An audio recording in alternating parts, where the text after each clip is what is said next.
Quels sont les meilleurs morceaux storytelling de l'histoire du rap français? Déjà, faut savoir, il y aura que des sons assez sombres parce que moi j'aime quand le rap ça tombe, quand c'est sombre, quand il y a une histoire deep derrière. Donc, premier son, il est évident, La Lettre de Lunatic. Je pense qu'il n'y a pas besoin vraiment de parler. On parle du meilleur son, du meilleur album de l'histoire du rap français.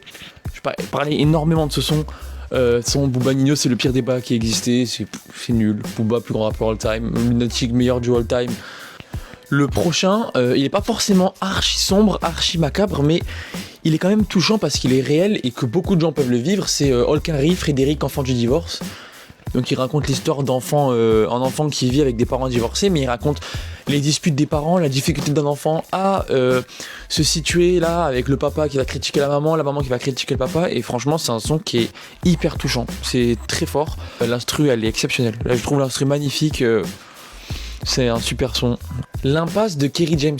Et ce son, il est très fort parce que c'est la discussion de Kerry, qui est genre le tonton de la cité, qui veut le faire sortir de ses bêtises, et Benny qui lui pense qu'un truc c'est de l'argent. Et le sens que c'est ce que vivent beaucoup de gens. Tu sens que Kerry James, il a vécu cette situation quand il était plus jeune. La hargne de Kerry dans sa voix, le passé qui est lourd, et en même temps t'as Benny qui arrive avec sa petite voix innocente. Moi je m'en fous de ce que tu me racontes, je suis insouciant, rien ne m'arrivera, je suis intouchable. Ensuite, on arrive sur la meilleure plume de l'histoire du rap français, la meilleure plume all time, je veux pas débattre. C'est le mec qui écrit le mieux. En vrai, c'est un rappeur qui rentre de ouf dans le débat all time. Il est juste là, Lino, où les anges brûlent. Waouh. Ce son, je sais pas si je l'aime ou si je l'aime pas. Je sais pas si c'est 6 minutes 40, mais je sais pas si c'est de la poésie ou si c'est du supplice. Parce qu'à chaque fin de couplet, les 3 couplets, à chaque fois, à la fin, je ferme les yeux tellement c'est sombre, quoi. Chaque couplet, c'est une histoire différente. C'est fin. En fait, tout le long, tu sais pas vraiment ce qui va se passer à la fin. C'est super fin, c'est bien écrit, c'est Lino.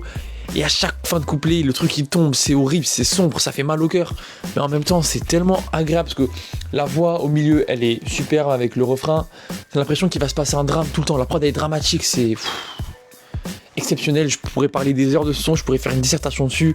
Tellement il est bien écrit, tellement il est bien ficelé, tellement il est profond en fait, c'est tout. Le même thème que Lino avec le deuxième couplet de Lino.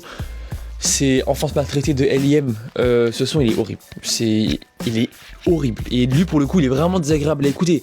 T'as la voix de L.I.M. et sur Enfance maltraitée c'est juste hyper désagréable. Mais en même temps c'est super bien écrit. Donc il raconte un enfant qui vit avec un père incestueux. Et après il raconte un enfant qui vit avec un homme d'église. Donc le curé, voilà. Franchement c'est... Waouh. À chaque fois, il y a plein de phrases comme ça qui viennent te relancer dans le son, qui viennent te remettre, et c'est hyper désagréable à écouter. Mais en même temps, moi, vu que j'aime ça, ce côté sombre, je l'écoute, et à chaque fois, lui, pour le coup, c'est encore pire que Lino, parce que Lino, je ferme les yeux à la fin du couplet. Enfance maltraitée, je ferme les yeux tout le son. C'est hyper désagréable à écouter. Comment parler de storytelling sans parler des enfants du destin de Medine? J'aurais pu tous les citer. J'hésitais longtemps entre Yasser. J'ai opté pour David parce que c'est peut-être le thème le plus actuel. C'est David, c'est l'histoire d'un jeune Israélien qui comprend pas pourquoi ses parents viennent tout le temps tuer des Palestiniens, qui vit mal le fait que les parents se vantent de tuer. Et le son, il est profond parce que le petit, il a 17 ans, David, il en souffre. Et à la fin, en fait, il meurt à cause d'un islamiste. Donc vraiment, le truc, c'est plot twist. Bref. Bruno de Thury sur le meilleur album de 2025. Bruno, c'est l'histoire d'un mec tout le long. Il va faire sa vie, c'est un mec un petit peu timide, voilà. C'est un ami de Thury. Et à un moment, Bruno, il va agresser la nounou Charlène parce que Bruno, c'est sacré Bruno. Tout le long, ça revient. Et ça, je trouve ça assez fort de Thury. Tout le long, il a ce côté humoristique, comme il fait tout le temps, ce côté un peu marrant. Sacré Bruno, tout le long, sacré Bruno. Et à la fin, quand Bruno, il se retrouve à nu devant Charlène et que Charlène, elle est là et qu'elle peut rien faire. Sacré Bruno, c'est des petits détails, mais ça fait un truc, ça fait rajouter quelque chose de très fort. Et le morceau, il est vraiment, je trouve, agréable. Le moment où la chute tombe, ça fait mal, mais le morceau est assez agréable dans la continuité, même s'il est quand même plutôt lourd. Bon, comment parler de storytelling sans parler de Laylo? Bon voilà, c'était assez évident. Sauf que j'ai cité entre Lost Forest ou Deux Bâtards. Mais je préfère Lost Forest parce que Lost Forest, c'est un storytelling comme on n'a pas l'habitude d'entendre. C'est pas une histoire d'un mec qui sort de la rue, même si j'adore ces morceaux-là. C'est les trois qui s'embrouillent. Final, c'est un rêve. C'est bien raconté, c'est Laylo, le transistor de Monsieur Anderson, c'est le meilleur album 2021. Ensuite, avant-dernier son, c'est Jamel de Dossé. Ce morceau, il est horrible. C'est le plus dur à écouter avec Enfance maltraitée d'L.I.M. C'est le dossier qui raconte l'histoire de son ami qui est mort au Bataclan.